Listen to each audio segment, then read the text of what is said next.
தாத்தா, நீங்கள் சைலண்ட்டாக இருக்கிறீங்க. வீடியோ ஆன் பண்ண உடனே சைலண்ட்டாக இருக்கிறீங்க. ஆன் பண்ணிட்ட உடனே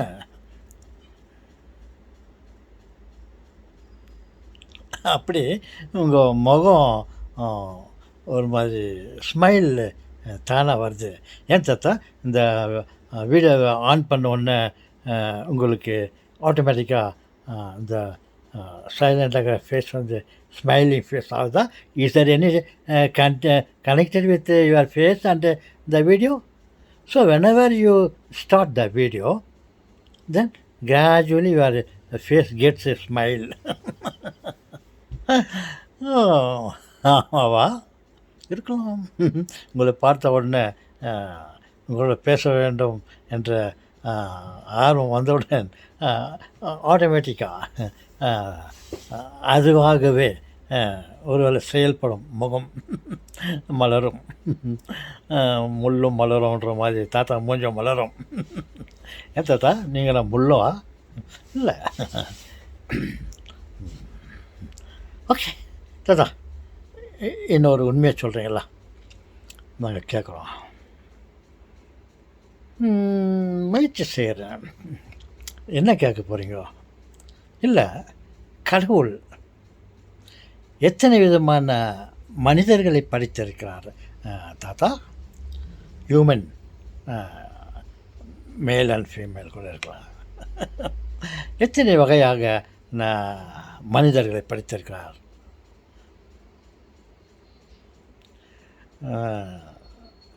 நான் கற்பனை பண்ணி சொல்கிறேன். இது உண்மை அல்ல. என் கற்பனைக்கு என்ன தோன்றுகிறது என்றால், 2 வகையான மனிதர்களை கடவுள் படைத்திருக்கிறார். ஆமாவா தாத்தா? 2 விதமான மனிதர்களை படைத்திருக்காரா? எப்படி தாத்தா அது சொல்கிறீங்க? நாங்கள் எல்லாம் ஒரே வகையான மனிதர்களைத்தான் படைத்திருக்கிறார் ஹியூமன் நான் நினச்சிருக்கிறோம். ஆமாம் சார், நான் முதல்ல சொல்லிட்டேன். நான் வந்து உண்மையை சொல்லவில்லை, என்னுடைய கற்பனையை சொல்லுகிறேன். என்ன கற்பனை என்றால், ஒருவேளை 2 அறிவுகளை கொண்ட மனிதர்களை 2 வகையான மனிதர்களை படைத்திருக்கிறார் என்று நான் கற்பனை பண்ணி சொல்கிறேன். ஆனால் அது உண்மை அல்ல, கற்பனை. சில சமயத்தில் கற்பனை கூட உண்மையாக இருக்கலாம். என்ன தாத்தா, யார் தாத்தா அந்த மாதிரி? அதாவது அவர் படைக்கும் போது 2 வகையான மனித இனங்களை படைத்திருக்கிறார். ஒன்று வந்து 6 அறிவு கொண்ட மனிதர்களை படைத்திருக்கிறார். இன்னும் பாதி பேர் சொல்லலாம் 5 அறிவுகளை கொண்ட மனிதர்களை படைத்திருக்கிறார். தாத்தா, 5 அறிவுகளை கொண்ட மனிதர்கள் இருக்கிறார்களா? ஆம் சொல்கிறாங்களே, இருக்கிறார்கள். ஆடு மாடுகளை போன்று குணங்களை படைத்த 5 அறிவு மனிதர்களும் இருக்கிறார்கள் என்று நான் கற்பனை பண்ணுகிறேன். தாத்தா, தெளிவாக்குறீங்களா? இல்லை, தெளிவில்லாக கட்டியும் நான் கற்பனை பண்ணி தான் சொல்கிறேன். சிலருக்கு, ஏன் பலருக்கு 5 அறிவுகளை மட்டுமே படைத்திருக்கிறார். சிலருக்கு, ஏன் பலருக்கு 6 அறிவுகளை கொண்ட மனிதர்களை படைத்திருக்கிறார். தாத்தா, ஏன் தாத்தா அவர் அப்படி பண்ணார்? அதான் அந்த விதைகளை அப்படி இறைக்கும் போது சில விதைகள் செழிப்பான இடத்துல இறைந்து கிடைக்கிறது, நல்ல விளைச்சலை தருகிறது. சில விதைகள் கரடு முழான மலை பிரதேசங்களின் மேலே விழுந்திருக்கிறது, அது சரியாக விளையவில்லை. அந்த மாதிரி இந்த 6 அறிவுக்கு பாதி பேர் இருக்கும், மற்ற பாதி பேருக்கு 5 அறிவும் நல்ல நிலத்தில் விழாத விதைகளைப் போல் கடவுள் படைத்திருக்கிறார் என்று நான் நினைக்கிறேன். எப்படி தாத்தா சொல்கிறீங்க? ஆம் சொல்லுங்களே, ஆடு மாடுகளை பாருங்கள், அவைகள் அனைத்திற்கும் 5 அறிவுகள் படைத்திருக்கிறார் கடவுள். அதற்கு யோசித்து சிந்தித்து செயல்படுறதுக்கு ஒரு அறிவை அவர் கொடுக்கவில்லை. பாருங்கள், ஒன்றோடு ஒன்று முட்டி கொள்ளுகின்றன,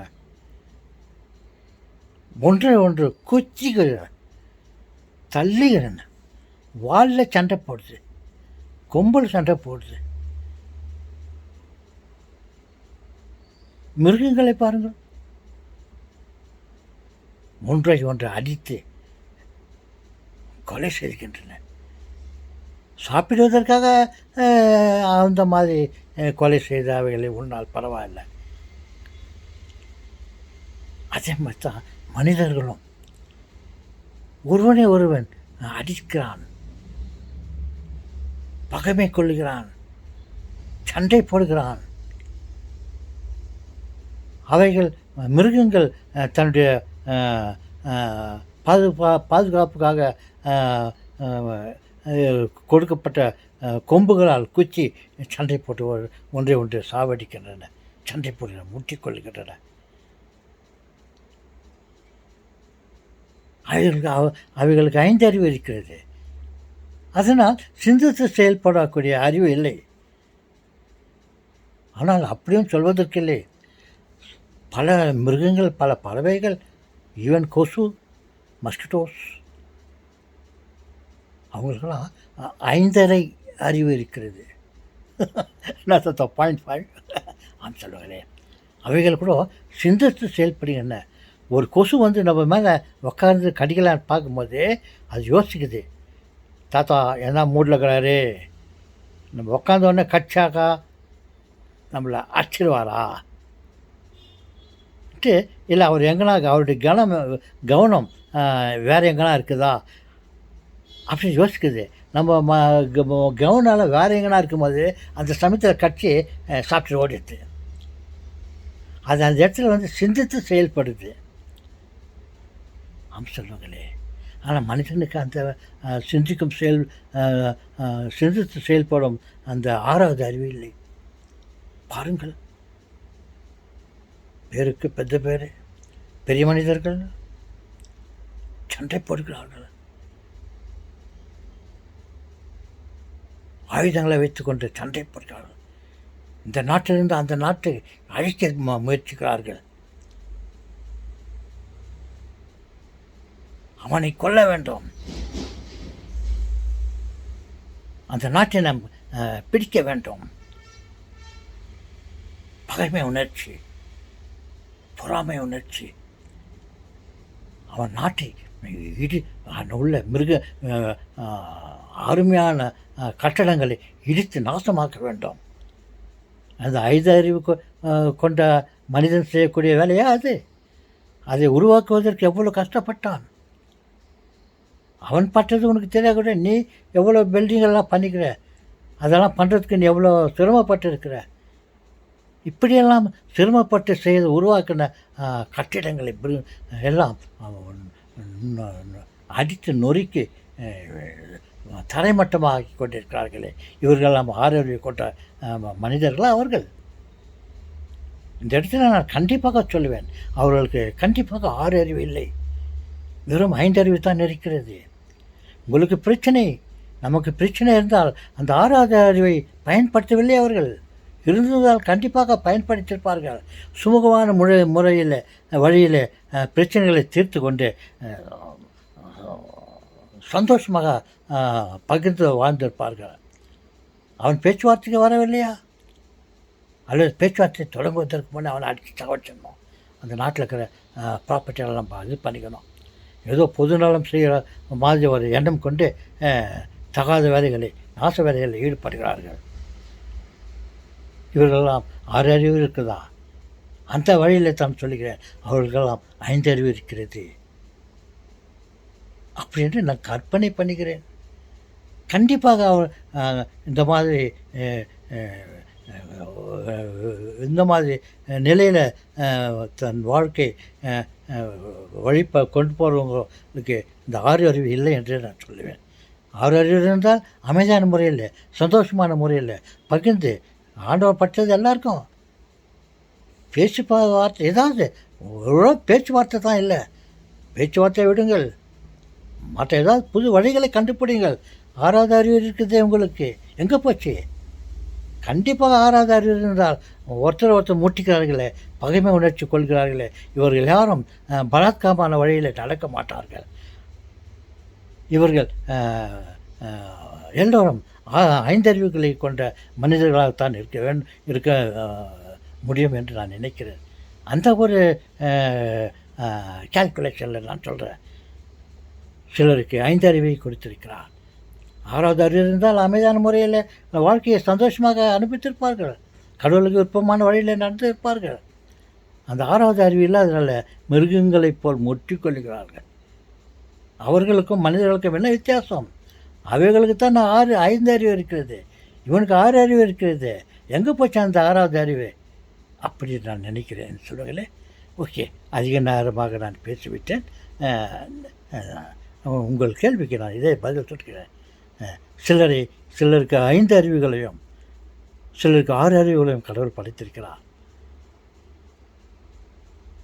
இந்த 5 அறிவுகளை கொண்ட மனித இனம்தான் ஒருவரோடு ஒரு சண்டை போட்டுக்கொண்டு தகாத வழியில், தவறான வழியில் நடந்து கொண்டிருக்கிறார்கள். சரியான வழியில் நடப்பதற்கு 6வது அறிவுகளால் அவர்கள் பயன்படுத்தியிருப்பார்களே.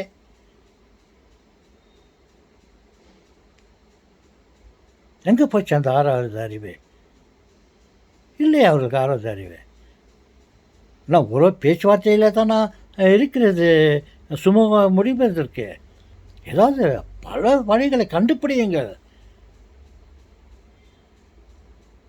அந்த 6வது அறிவு இருந்தால் கண்டிப்பாக கண்டுபிடித்திருப்பார்கள்.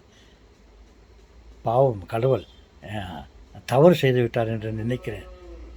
6வது அறிவை கொடுக்கிறேன் என்று சொல்லிவிட்டு வெறும் 5 அறிவுகளை கொடுத்துவிட்டு மனிதனிடம் முட்டிக்கொள்கிறார்கள், சண்டை போடுகிறார்கள். ஒரு நாட்டோட பக்கத்து வீட்டுக்காரர்கிட்ட சந்தோஷமாக இல்லை, அவனை பகைவனை போல் பார்க்கிறான்.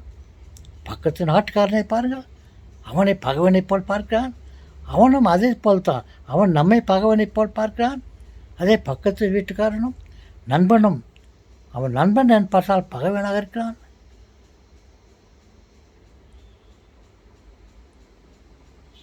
ஓகே சொல்லுங்களே. நமக்கு கொடுத்த 6வது அறிவை சரியான முறையில் அவர் சரிப்படுத்தி கொடுக்க வேண்டும் என்று கடவுளுக்கு ஒரு விண்ணப்பம் போடலாம். தாத்தா, கடவுளை நீ பண்ண கொடுத்த 6வது எங்கே போச்சு தாத்தா? கடவுளே, இந்த 6வது அறிவு வேலை செய்யலையே, நீ வேலை செய்யாத அறிவு கொடுத்துருக்கிறிய கடவுளே, உனக்கு ஏதாவது கொஞ்சமெல்லாம் ஓகே இருக்குதா? ஓகே இருக்கிறது தான் நான் பார்த்து சொல்கிறேன். நான் அதை கூட இப்படி கற்பனை பண்ணி சொல்லுகிறேன் என்று தான் சொல்லிவிட்டேன். நான் உண்மையை சொல்லவில்லை.